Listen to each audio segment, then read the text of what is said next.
Midday in Douala, Cameroon's economic capital city. You are on to the bilingual edition of News on Equinox Television. Ladies and gentlemen, we are happy to meet you. Thanks for joining us. The first part is in the French language with Julien Bert-Bissay. Julien Bert-Bissay, good afternoon. Bon après-midi à vous, Formi Armstrong Sanda. Mesdames et messieurs, bon après-midi. Bienvenue aux 12h sur Equinox Télévision. Lutte contre le Covid-19, un nouveau centre de dépistage mis sur pied dans la ville de Douala. Selon le ministère de la Santé publique, les patients atteints de la maladie à coronavirus pourront obtenir leurs résultats en 30 minutes seulement. Isabelle Carole-Zoupet et Robert Mokobe ont visité ce centre pour nous. À peine le nouveau centre de dépistage de Covid-19 ouvre ses portes à l'école maternelle municipale de Deido, plus d'une cinquantaine de personnes sont déjà présentes aux premières heures de la matinée pour se faire dépister et connaître leur statut. Oh, vous voyez, la pandémie est sévie. Donc, du moment où nous vivons cette pandémie et que maintenant nous avions l'opportunité, n'est-ce pas, il faut vraiment saisir l'opportunité qui nous est offerte pour faire ce dépistage qui est franchement gratuit. Cette affluence traduit la psychose du coronavirus qui hante les esprits des habitants de Douala, une ville classé deuxième foyer de contamination au coronavirus. L'ouverture de ce centre vise à faciliter le désengorgement des hôpitaux publics débordés de volontaires au dépistage. Notre objectif, c'est faire reculer la pandémie, arriver à un stade où nous aurions 0 nouveau cas. Une fois le dépistage express effectué, l'orientation du patient dépend de ses résultats. Pour celui qui aura un résultat positif, nous allons lui proposer un confinement à domicile. Les personnes qui seront des cas modérés ou des cas sévères vont être orientées vers le centre de prise en charge. Et justement, nous avons une ambulance avec nous qui va procéder à l'extraction de ces personnes-là et les conduire dans les centres de prise en charge. Patients modérés, Covid-19 positif modéré, nous leur proposons un confinement à Yassa dans les logements sociaux. Ce centre de dépistage de Covid-19 de Deido comprend une salle d'accueil et de sensibilisation, un poste de prélèvement, la salle d'attente et enfin la salle des résultats. Ce nouveau centre vient ainsi mettre fin à la longue attente des résultats qui prenaient 2 semaines pour être connus. Un gang de présumés malfrats démantelé à Douala, ces hors-la-loi étaient spécialisés dans le vol et la vente de véhicules entre Douala et Yaoundé.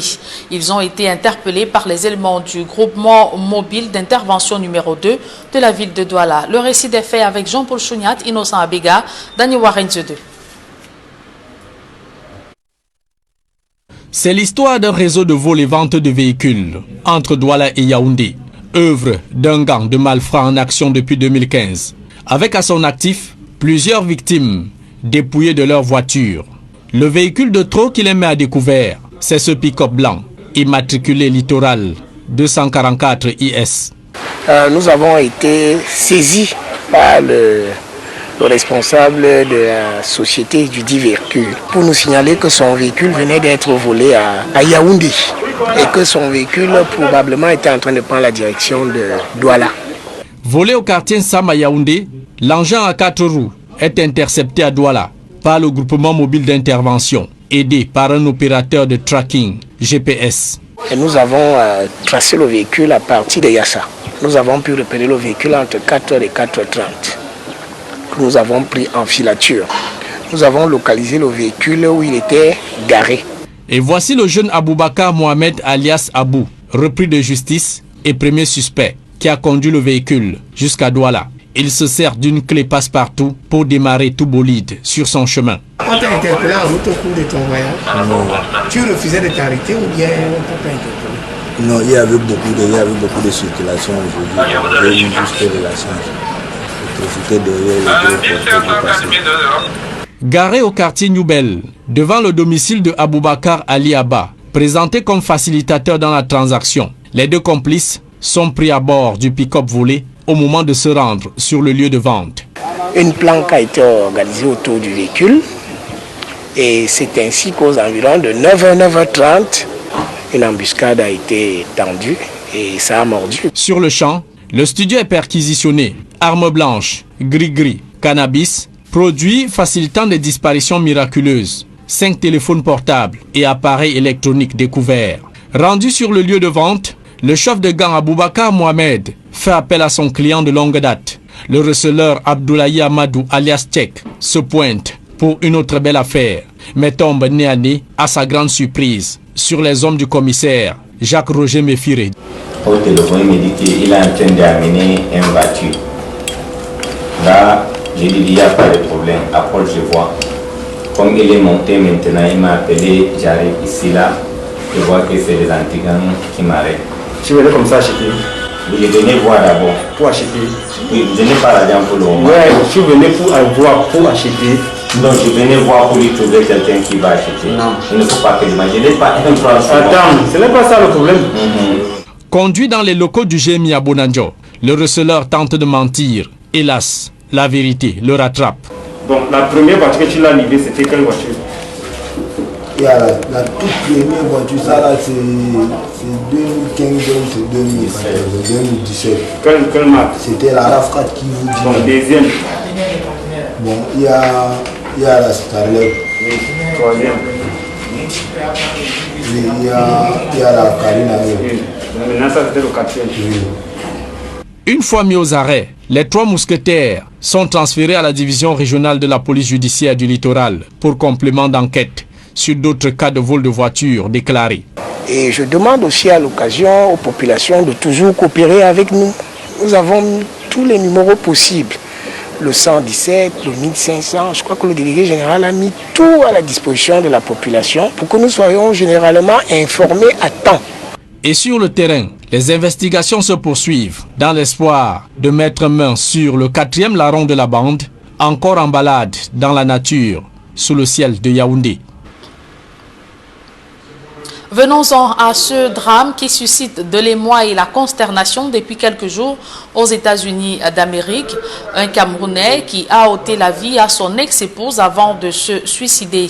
Equinox Télévision, pour en savoir davantage sur cette affaire, a mené une enquête auprès des proches du couple, notamment la famille de la défunte qui s'insurge contre les différentes versions relayées sur les réseaux sociaux. D'autres précisions dans ce reportage de Sylvestre Hippolyte Zangao, Dani Warren, Innocent Abega.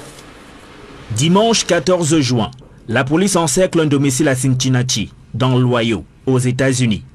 Dans cette demeure qui semble pourtant calme, vient de se produire une scène tragique. Christophe Takam, un Camerounais, vient d'ôter la vie à Annie, son épouse durant des années, avant de se suicider. Qu'est-ce qui a bien pu se passer pour que ce couple divorcé en arrive là? La belle-sœur de Christophe Takam, qui était proche du couple, partage son avis dans un audio diffusé sur les réseaux sociaux.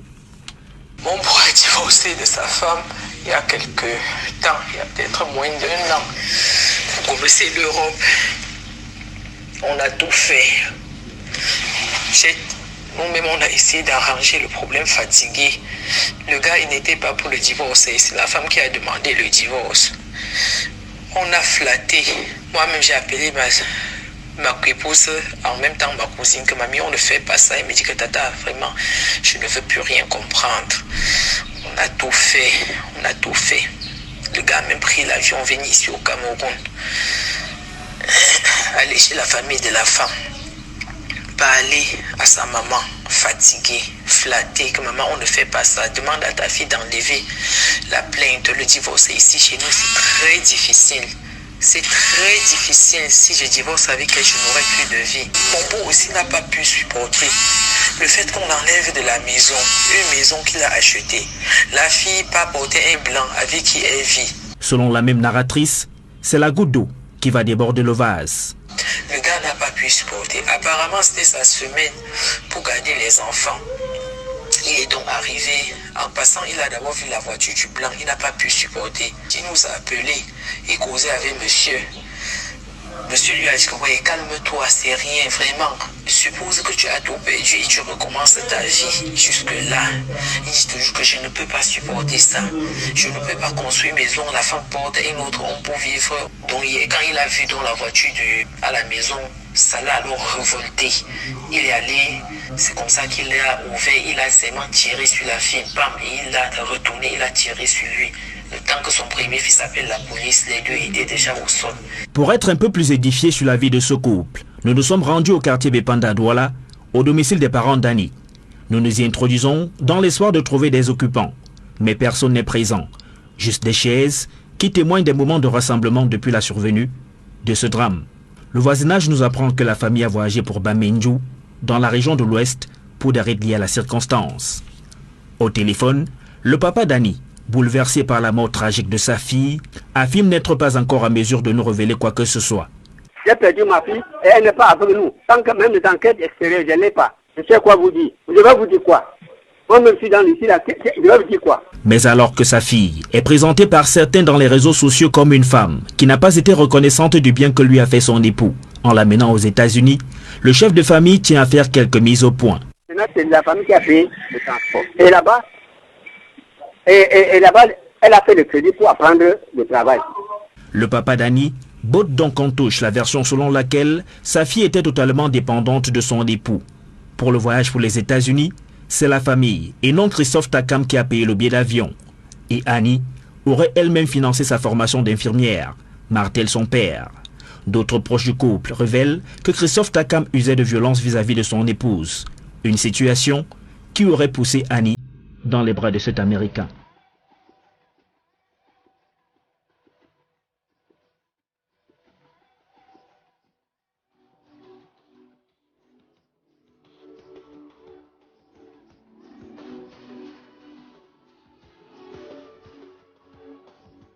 Craig Bryson. L'histoire d'amour d'Annie et Christophe Takam, nés depuis des années ici à Bipanda, à Douala au Cameroun, s'achève à Cincinnati, aux États-Unis, dans un bain de sang.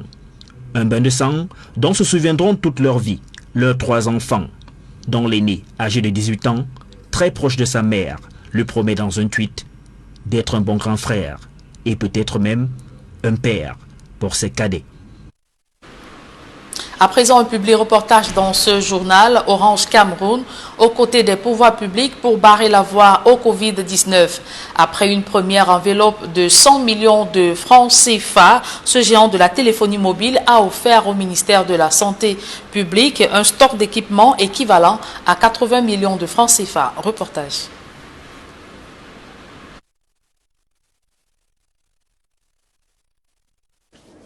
Le geste traduit l'appui supplémentaire de la Fondation Orange à la lutte contre le coronavirus au Cameroun. L'entreprise de téléphonie mobile, qui avait déjà donné un premier appui de 100 millions de francs CFA, apporte cette fois 80 millions pour porter le total de sa contribution à 180 millions de francs CFA. Conscients de l'impact du Covid-19 sur les plans sanitaires, social et économiques, nous n'avons pas attendu pour nous associer aux efforts des pouvoirs publics afin de garantir à tous l'accès à une prise en charge sanitaire de qualité. Nous n'avons pas attendu et nous nous sommes engagés début mars. Nous avons eu l'occasion d'échanger et aujourd'hui, l'occasion qui nous réunit nous permet de matérialiser cette collaboration où nous offrons les dons que nous avions promis. Dans les détails, la Fondation Orange offre des aspirateurs chirurgicaux, des extracteurs d'oxygène, des moniteurs multiparamètres, un oxymètre de poule, des humidificateurs, des électrocardiographes et des visières de protection. Un total de 2000 appareils qui représentent 40% du matériel promis, les 60% restants devant être acheminés dans les prochains jours. Je ne suis pas peu fier, Monsieur le Ministre, de vous remettre symboliquement ce jour une première partie de la dotation d'Orange Cameroun qui représente 40% du matériel promis, avant la mise à disposition du comité dont vous pilotez les actions, des 60% restants dans lesquels nous aurons des respirateurs, des défibrillateurs, des pompes volumétriques, tous ces équipements qui demandent du temps avant de pouvoir être importés. Dès demain, vous aurez une partie de ces équipements et nous espérons réceptionner avant la fin de ce mois la totalité du lot. Appui considérable dans la lutte contre la propagation du coronavirus au Cameroun. Le don de la Fondation Orange est apprécié par les pouvoirs publics. Il y a cela quelque temps, depuis mars d'ailleurs, je vous ai fait part de ce qui pourrait être des priorités pour nous et je suis heureux aujourd'hui que ces choses sont en train d'être acheminées au Cameroun. Je suis content de constater que cette solidarité nationale, cette solidarité internationale est en train de jouer pleinement pour que ensemble tous les peuples du monde se mobilisent et barrent la voie à cette pandémie. Mais à travers la fondation qui porte son nom, Orange Cameroun ne compte pas s'arrêter en si bon chemin. L'entreprise citoyenne a séquencé sa contribution à la lutte contre la propagation du coronavirus au Cameroun en 3 phases. La dernière est annoncée pour le mois d'août prochain. Orange. Et la suite de ce journal est en langue anglaise avec vous, Formi Armstrong Sanda. Good day once again. Once again, good day to you, Julien Bedvisa. To you, ladies and gentlemen, good day once again, thanks for staying with us in the second segment of news. In the English language, we begin on a very sad page, horrible images and scenes in the Nun division of the West region of Cameroon following the death of over 8 persons in 2 different natural disasters. In Banguran, a locality of this region, 6 persons were killed by lightning and 2 other persons were killed in Fumban chief town of the Nun division following a landslide, as Immaculate Fogwe tells us in the upcoming report. Population of Banguran in the Nun division, West region of Cameroon, are in shock following the death of 6 persons struck by lightning while taking part in a burial ceremony in the village. Among the 10 victims, 4 were severely injured and are currently receiving treatment. C'est le tonnerre qui a frappé la famille. We were attending a burial when suddenly lightning struck dead 6 persons with 4 others severely injured. We are in shock. Such a thing has never occurred in the family. According to family members, the 6 persons who died are internally displaced persons coming from the northwest and southwest region of Cameroon. In Fumban, still in the Nun division, a woman in her 20s and her 8-year-old son have been killed by a landslide. According to local sources, they were buried by a huge landmass that fell on their building. They were extracted by members of the Red Cross. 2 other children, one 8 months old and the other 6 years old, were found alive. The heavy rains recorded in the area has been blamed for the unfortunate incidents. And of course, from the West region of Cameroon, we take you to Paris, the French capital city, where the Cameroon ambassador to France and his collaborators are currently said to be on a hot seat following the discovery of a fraudulent fabrication of Cameroonian passport, a network that is situated in the 6th subdivision of the French capital city. That is as a result, or that follows an online video released by some Cameroonians who identify themselves as patriots. They have, however, vowed to unmask the network. More in the upcoming report. C'est inadmissible. Il faut pas dire 300 € après avoir payé les timbres. The viral video done in a street in the French capital city, Paris, promises to bring down top Cameroonian regime heavyweights in an uncovered passport scandal. Nous sommes devant une société légale, légalisée. Une société qui a été légalisée, qui a reçu l'agrément des autorités camerounaises de l'ambassade. We are in front of a private enterprise in Paris, which is said to have been authorized by some officials of the Cameroonian embassy in France to offer Cameroonian passports. They have been given access to documents of Cameroonians at the Cameroonian embassy in France. Between May 28 and June 5th, this enterprise has sent a total of 50 documents to Cameroon, each for €300, equivalent to 195,000 CFA francs, whereas Cameroonians have been suffering for over 2 years without passports. This mafia must stop. Cette mafia doit s'arrêter. With the determination to unmask what they qualify as a network of corrupt officials, they ask questions to the Cameroonian diplomatic officials. Qui a signé l'agrément pour cet établissement? Qui a délivré l'agrément? Alfred Guinea. Calling the name of Cameroon's ambassador to France, His Excellency Alfred Guinea. Excellence Alfred Guinea. Qui a délivré l'agrément pour cet établissement? The Patriots question who authorized the enterprise to operate in the name of Cameroon. Monsieur le DGSN. Ils ont accès au dossier des Camerounais. Monsieur le ministre des Relations extérieures. Presenting themselves as patriots, the individuals question why and how a private enterprise got the pass to offer Cameroonian passport within a month, whereas citizens who went through the embassy have not been able to receive their passport 2 years after. We'll seek justice for these Cameroonians who have unjustly not been able to have their passports because they do not have the huge sum of money demanded here or because they do not have godfathers. With me here are receipts of Cameroonians who have not been able to have their passports delivered 2 years after they applied. They suffer while others do business with what is rightfully theirs. In this enterprise, we'll find people like the former photographer of the Cameroonian embassy in France. So, are they the same people? Above what they call the illegal and corrupt nature of the network, the Patriot denounced the abusive sum of 435 euros demanded before the acquisition of a passport through the private enterprise. That is 300 euros directly to the enterprise and the sum of 150 euros given at the Cameroonian embassy. C'est inadmissible. Il faut pas dire 300 euros après avoir payé les timbres. Let the government tell us if they have given authorization for French citizens to decide the fate of passports for Cameroonians. We'll dismantle this network, irrespective of the personalities involved. Seul réseau nous allons le démanteler.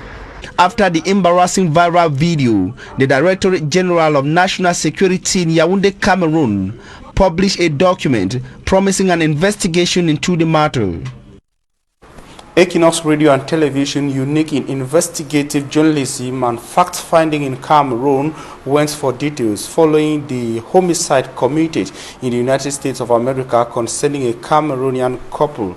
Equinox Radio and Television got hooked up with a family friend who indicated that, contrary to information circulated on social media, the man failed in his responsibility to live with the family as demanded by the American society. More with Immaculate Fogwe. Je m'appelle André Guissot, je suis un ami à Chris Takam et à Annie ou Nadège Takam, comme vous voudriez l'appeler. A family friend of late Takam Chris and Nadège Takam makes stunning revelations on the personality and life of the two Cameroonians who died in tragic circumstances in Cincinnati, Ohio State, United States of America. We first asked him who they were.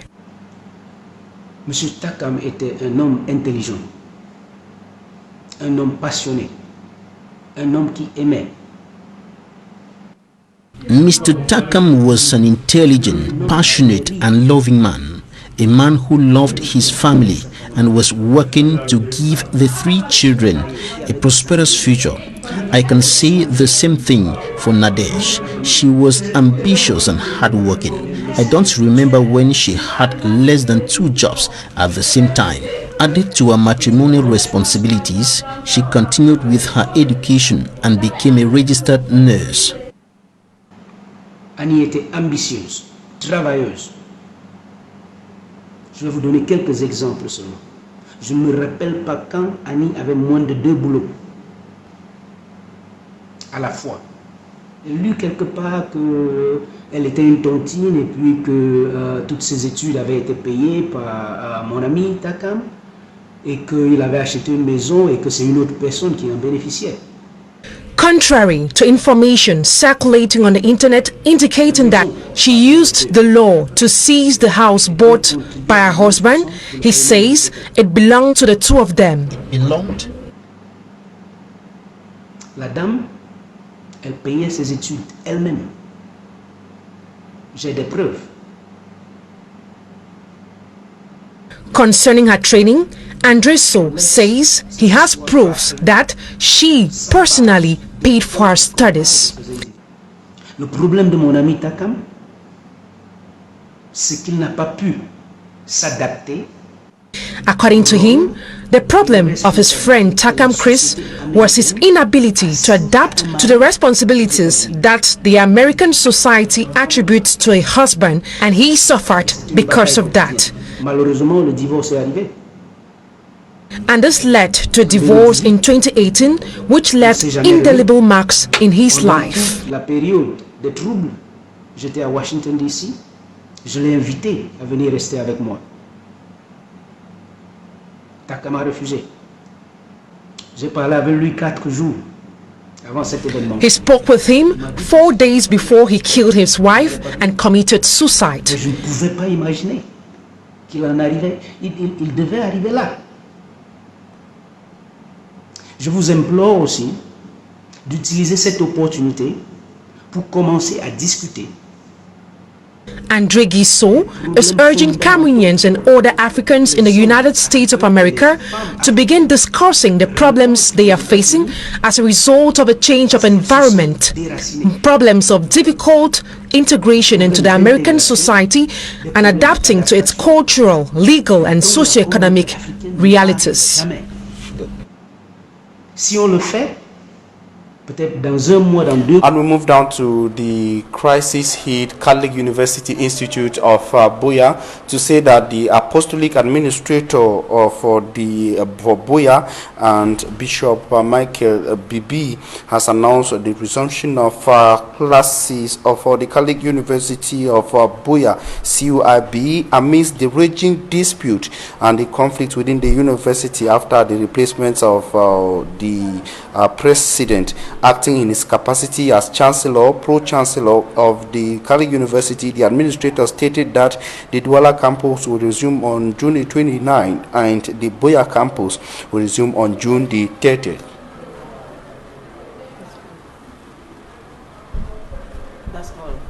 And we're still within the university milieu to talk about, to inform you that some students of the University of Buea, 17 in number, the University of Buea have been suspended for examination malpractices. They are students of the Faculty of University, the Social and Management Sciences. Meantime, research work of students of the St. Louis University have been presented in Douala. It is a part of their examination after 3 years of studies for the HPD. They are expected to come back for the fourth-year bachelor degree program. As for students suspended of the university, on their part, they will not be coming back. Meantime, those who had the opportunity to present their work of they are expected to come back after 4 years of study. It should also be noted that those of St. Louis University had the opportunity recently to receive the President Bia's Higher Education Vision laptops, and of course they were handed to them in our campus in Douala. And of course, research work of some of the students of the university were of course presented in Douala. Ladies and gentlemen, it is on that note that we put an end to this edition of the Bilingual Newscast on Equinox Television. We thank you for your very kind attention. We shall be leaving you, but news will continue on Equinox Television at 6 p.m. We shall be having a full newscast in the English language, and at 8 p.m. we shall be having a full newscast in the French language. Julien Bedbissa and I will be back here on Monday at 7 a.m. God willing. Julien, see you on Monday at 7 a.m. Vous l'avez dit, Formi Armstrong Sanda, s'il plaît à Dieu, on se reverra lundi 7h. Mesdames et messieurs, merci de votre aimable attention.